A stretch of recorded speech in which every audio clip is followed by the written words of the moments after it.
Beberapa hari ini telah tayang satu film blockbuster yang mengisahkan tentang biografi Napoleon Bonaparte, seorang kaisar Prancis yang pada masanya terkenal sangat kuat, bahkan dia mampu menguasai setengah dari negara Eropa. Namun yang tidak banyak diketahui orang adalah ternyata sistem hukum di Indonesia juga mendapatkan pengaruh dari Napoleon Bonaparte. Sebelum membahas hal tersebut, kita berbicara dulu siapa sebenarnya Napoleon Bonaparte ini. Dia lahir pada 15 Agustus 1769 di wilayah Korsika, salah satu jajahan Prancis. Ayahnya adalah diplomat, pengusaha, dan juga lawyer. Dia memang berasal dari keluarga bangsawan. Namun, bangsawan tersebut berasal dari wilayah jajahan Prancis, sehingga dia bukan siapa-siapa sebenarnya. Karena hal itulah, semenjak remaja, dia sudah masuk di sekolah militer. Ketika di sekolah, karena Napoleon ini berasal dari wilayah jajahan Prancis dan dia bersekolah di Prancis, karena hal tersebutlah Napoleon remaja mengalami banyak diskriminasi dan dia tidak memiliki banyak teman. Karena kekurangan teman, Napoleon pun menghabiskan waktunya dengan membaca banyak buku. Dia menyukai sejarah dan pemikiran dari filsuf abad pencerahan. Salah satunya adalah J.J. Rousseau. Dan gagasan dari J.J. Rousseau inilah yang juga nantinya mempengaruhi dari revolusi Prancis. Setelah menyelesaikan pendidikannya, akhirnya di tahun 1785, Napoleon resmi bergabung dengan militer Prancis. Di awal karirnya, dia menjabat sebagai perwira artileri.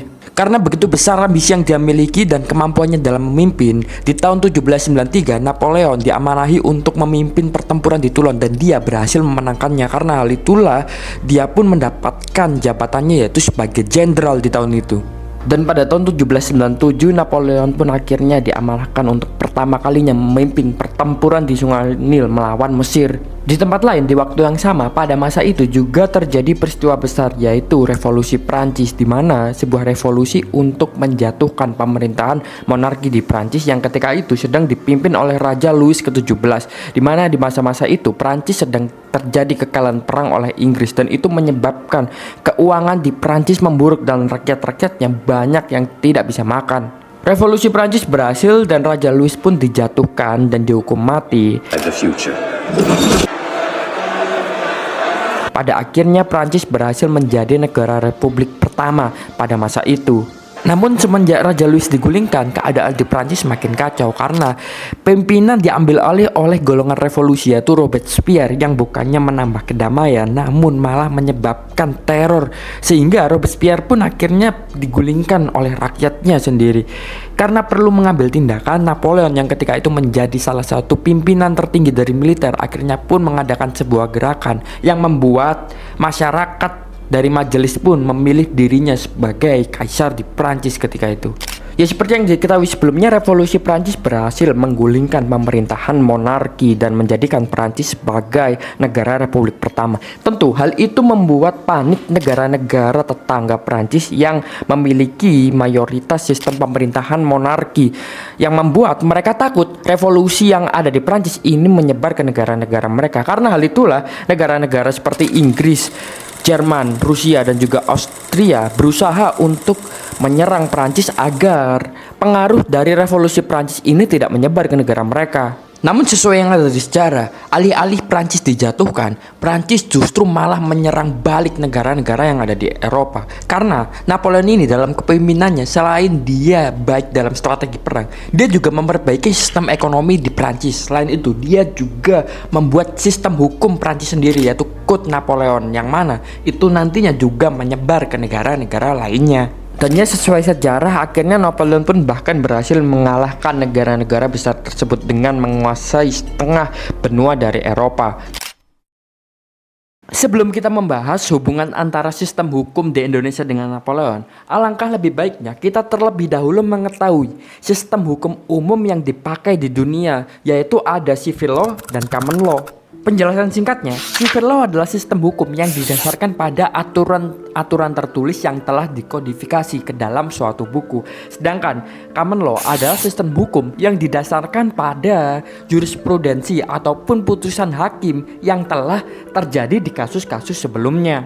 Beberapa negara yang menerapkan sistem hukum common law seperti Amerika Serikat, kemudian Australia, Inggris dan jajahan-jajahan terdahulunya seperti Malaysia, Singapura, dan negara-negara lainnya. Sedangkan civil law adalah negara-negara di Eropa ataupun negara-negara yang pernah dijajah oleh Eropa. Salah satunya adalah Indonesia yang menganut sistem civil law. Nah, sekarang kita tahu Indonesia memakai sistem hukum civil law. Kemudian pertanyaannya, apa hubungannya dengan Napoleon Bonaparte?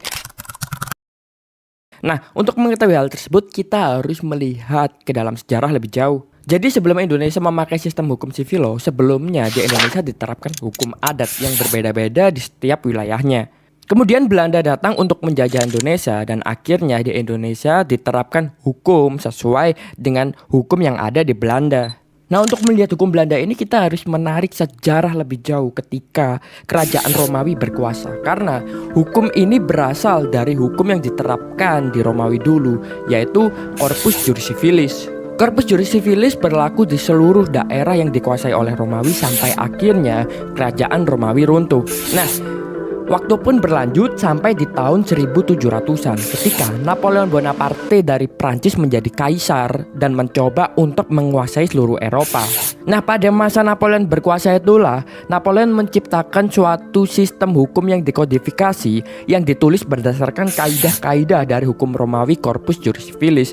Napoleon membuat hukum bernama Napoleon Code yang mana ada kode sivil untuk hukum perdatanya, kemudian kode penal untuk hukum pidananya, dan kode de commerce untuk hukum dagang dari Prancis di masa itu, dan tentunya wilayah-wilayah jajahan Prancis. Dan karena Prancis menguasai hampir setengah dari Eropa di tahun tersebut, Belanda pun di masa itu juga termasuk wilayah jajahan dari Prancis. Namun pada akhirnya di tahun 1815-an Napoleon kalah perang dan kekuasaannya pun runtuh. Dan ketika Napoleon runtuh, akhirnya di 1814 Belanda pun juga ikut untuk memerdekakan negaranya. Setelah Belanda merdeka, Belanda pun juga menerapkan sistem hukum yang terinspirasi dari kodifikasi yang ditulis oleh Napoleon Bonaparte. Dan karena pada masa itu Indonesia yang masih memiliki nama Hindia Belanda dijajah oleh Belanda, karena hal itulah Belanda pun juga menerapkan sistem hukumnya ke negara jajahannya, dimana sekarang kita ketahui yaitu Wetboek van Strafrecht yang terinspirasi dari kode penal Napoleon dan sekarang kita kenal sebagai Kitab Undang-Undang Hukum Pidana yang baru saja direvisi. Kemudian ada Burgerlijk Wetboek yang terinspirasi dari kode sivil milik Napoleon. Sekarang kita kenal sebagai Kitab Undang-Undang Hukum Perdata.